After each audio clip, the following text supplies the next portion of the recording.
birthday party. You know, I mean, because a lot of people didn't have birthday parties at my age, and I didn't want to be spoiled.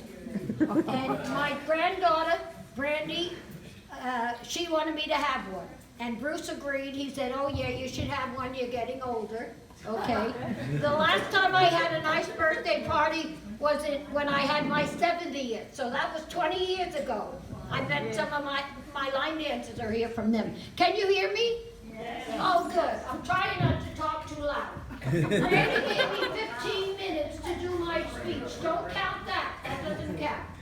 Okay, and I want to thank all Brandy's friends and family for helping her set up. I want to tell you that it looks beautiful. It's going to take her a long time to tear it down.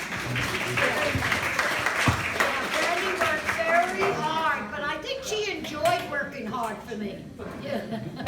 You know, she knows what I have. She keeps telling me to get rid of all my junk, but you don't know how many times she sent her daughter up to my mobile home to bring stuff down here. So she's lucky that I have it. Okay, I'd like to tell you a little bit about my life. A lot of you know my life from the time I joined line dancing. Okay, now the time begins.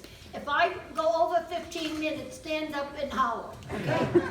I don't want to get mad at Brandy. Okay, I was born in 1928, okay, in a little town called Clawson Point in the Bronx, New York. Right, and they used to have, they had a casino there. I didn't know that Al Capone and some of his bad guys used to hang out up there. But we never knew that, we were kids, okay? I came home from the hospital when I was 4 weeks old because I had pneumonia when I was born. My sweater is up there, it's 90 years old. My mother carried it around from New York up to Maine, down to Florida, and brought it out to me in California. I had the most fabulous mother that anyone could ever have. Okay? Yeah, she raised us 5 kids after my dad passed away when I was 3. Let's see, I had my tonsils out at 6, and I had trouble having my tonsils out. They either left part of the tonsil in there or a blood clot. My mother saved my life before paramedics got, there were no paramedics, okay? It was just you called an ambulance and sometimes they came and sometimes they didn't. So I was very fortunate. I had, okay, let's see. I sang on the Good Ship Lollipop like Shirley Temple, and because I was in dancing school, and I passed out on the stage. I had walking pneumonia. I was always in trouble. I was a bad one. I don't know how my mother survived it. I was in the Bluebirds. At that time, we didn't know about Girl Scouts. So I was in the Bluebirds, and we went on a camping trip in the 7 caves. And I wanted to do my own thing, so I took off by myself and got lost. I was 7 years old. I had the whole town looking for me, okay? I never did that again because when I finally realized I wasn't going to be found, I sat on a big rock and just cried and cried and cried. You know. Okay. When I was 10 years old, I jumped in a big hole. It was about the size of this area here, very deep, about 12 feet deep. We, you know, during school recess, we did things we shouldn't have done. Okay, if we got caught, you know, they didn't have the gates locked or anything in those days. So I hurt myself, I fell on a rock and had to have 7 stitches. And of course the principal took me to the hospital. I had wonderful people saving my life. Yeah. Okay, let's see, at 10, I went to Girl Scout camp and learned to swim. And I didn't want to go in the water because they had these little fish, little goldfish. The instructor shoved me off the little dock, and I screamed and cried. I was terrible. And the water was only up to my knees. But I thought it was deep and I was going to drown, okay? And while I was in there, one of the fish bit the skin, the scab off of one of my legs. You know, I had already been injured. I was always hurt. At 13, I started working in a bakery shop across the street where I live, from 3:30 to 9:30 at night until I couldn't keep up with my homework anymore. You know, we got a lot of homework in those days. And I was a good student. I wasn't A. I would say I was a B plus maybe. I always wanted wanted to be a school teacher or a nurse. But come to find out, I didn't like the sight of blood, so I didn't become a nurse. And I wasn't smart enough to be a school teacher, so I didn't become a school teacher. Luckily, wait a minute, I'm down to my third page, and I don't want my third page. Oh, here we go. I used to climb a lot of trees. I was a tomboy. Okay, my brothers thought I would never get married because I was always wearing boys' clothes, you tied them in the knot, my brother's dungarees. At 10, I already told you that. I played marbles and stole all the marbles from my boyfriend, all the boys in town. I used to have a big can of marbles. My brothers hated it. When I said I wanted to play, they would not let me play after a while. Okay, I climbed the trees. We climbed trees and we played Tarzan from one tree to another in a vacant lot. I got bit by a dog. A German Shepherd hopped a 6-foot wall and bit me in the stomach when we were playing kick the can. I must have loved hospitals because I was always there. And in my time, when you went to the hospital, you had to travel on the trolley car. Do you know what a trolley car is?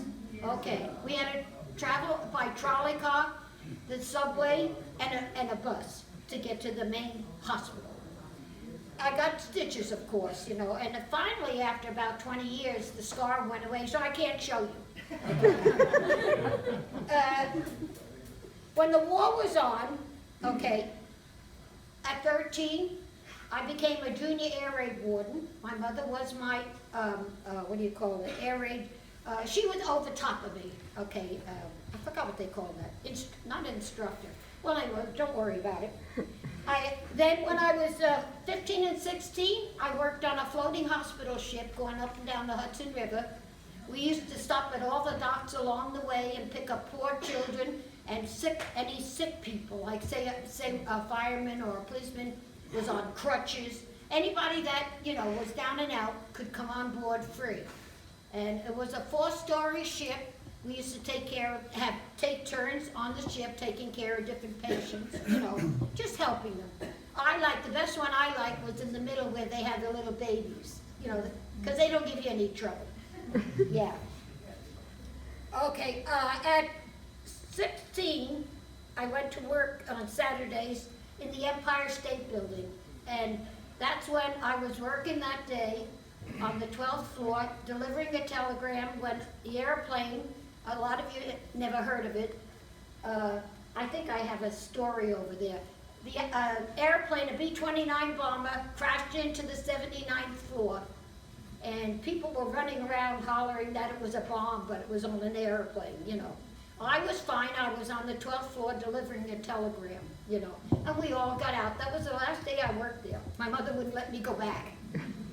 And of course, I had many trips. I was lucky once I joined, I played softball a lot. And the first year I played, it was a housewife league, okay? We had 12 games, and our team lost all 12. We were terrible. I mean, we really were. I can't say that I was. I was a good player. I'm not bragging, but I was, I held my own. But a lot of those ladies were housewives. They never even caught a ball, so it wasn't their fault. So some of us went back, and and then I stayed on. There's a lady here, Stella. Where are you? Stand up. Okay, Stella and I, after a while, Stella and I got on teams and we played together. Okay, it was mostly a night league, wasn't it, Stella? Well, we played all the time. We played days and nights. Yeah, we traveled all over Southern California, too. Stella was the best first baseman and shortstop, and I was the best catcher and outfielder. And we were good. I mean, we've got so many trophies, it was pathetic. I brought 2 of them because I couldn't fit them all down here. Yeah. Then I was lucky enough to find out about line dancing. Okay, my husband came home from South Bay Hospital where he worked, and he said, "Honey, I want to take up dancing." My hubby was a fireman. Okay, a farmer. Well, he was a fireman too, a volunteer, but he was a farmer. He did not know the first thing about moving his feet. He was terrible. We took up two-stepping, and I used to push him around on the floor. And he'd say, honey, what are you doing? I said, I'm moving you, because we have to go around in a circle. Well, it ended up by, after they taught us a couple line dances, we both fell in love with the line dancing, the heck with the two-stepping, you know. So we started classes, and my first class was 5 students. And they've all passed away by now, you know, because that was a long time, 1991. And then I started having classes in Hawthorne and Lawndale and Gardena. We had over 100 students to start after the 5 students, you know. They were big classes. I was lucky enough to be able to, people to come in contact with me, and I started going on trips. So I was really fortunate that I got to go to Hawaii 2 times, and be on 2 cruises, one to the Caribbean and one to Alaska. On our Alaska trip, on our Alaska ship, we hit an iceberg. And, right, and the ship got, you know, the rudders down below, they couldn't keep moving real fast, so we lost a lot of contacts to go on shore. I got my trips free, so I didn't have to worry, you know, I was fortunate. And on the Caribbean cruise, Caribbean, whatever you say, I got diarrhea the first night. You've never seen anybody so sick in their life. I mean, I have never been, and I've been sick all my life, but never has anybody been sick. I'm glad you finished eating. Okay, you know, I waited till you were finished eating. I went down to get something for it. That was the first night, and I think I know why I got it. I can't eat pork on the outside.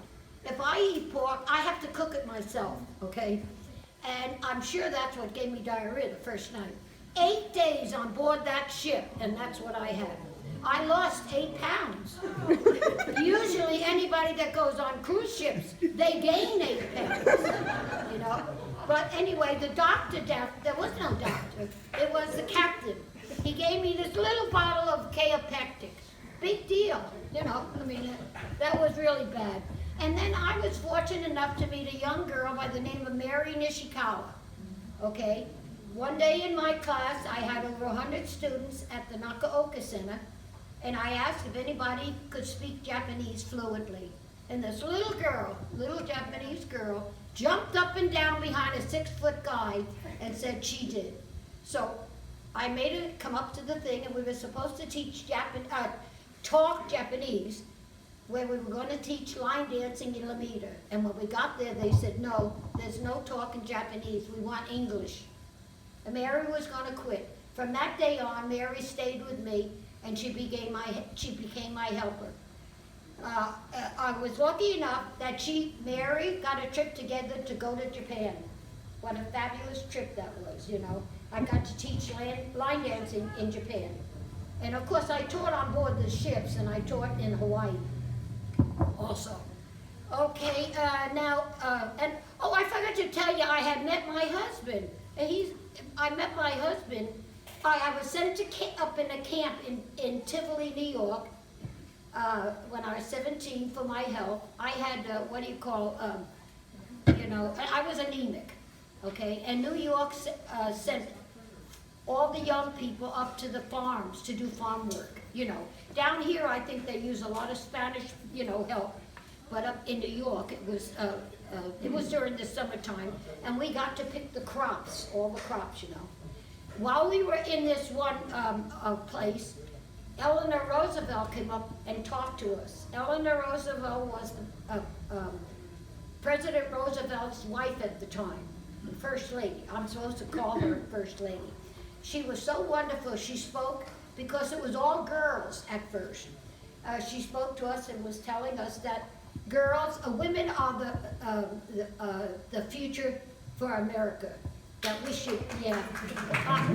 She was just wonderful. And I was lucky and fortunate enough to get her to sign my autograph book.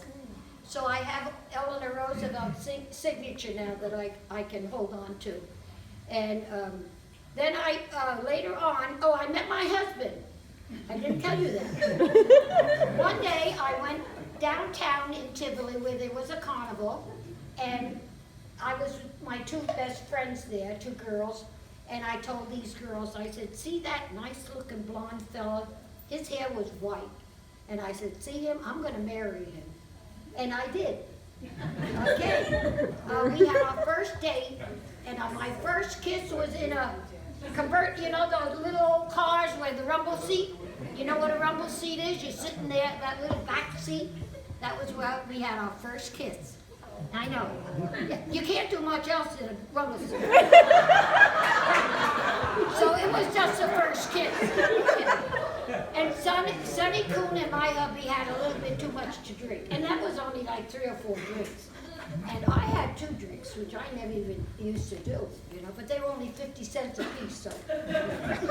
Okay, and so I met my husband, we got married, we had 5 kids, and well, actually we had 6, but we had 5 living kids. One passed away very early, and we had 5 kids, we raised them. Bruce, my son Bruce here, is the only one that was born here in Torrance.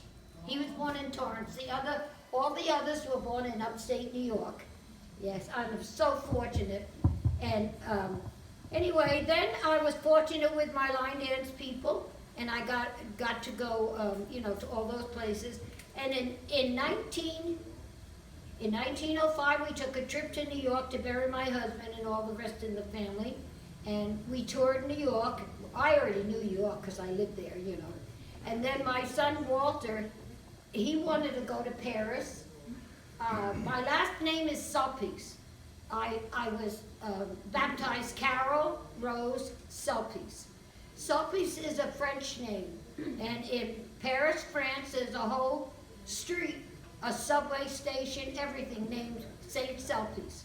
And we got to go to the Saint Sulpice Cathedral and meet the priest. It was such a nice trip, you know. My son Walter made trips so enjoyable. And then we went to London. We toured all of London, and that was in 2006. Then in 2009, we had a trip to Boston to meet a lot of the people from the American Honda Company where Walter worked at the time. And we toured all of the whole East Coast, from Boston and all that, all the way down to New York City. And outside of that, I think I probably went over my 15 minutes, but nobody said anything. Where's Brandy? Outside. Oh, thank God she didn't know. Okay, I had a choice. I had a choice of even coming up and talking or having Brandy, how do you say it, roast me? I decided I wanted to do the talking. Okay. All right, so now we're going to put some music on, and if the line dancers want to come up, we've got plenty of, where are you going to let them dance, Brandy? Here or up there? If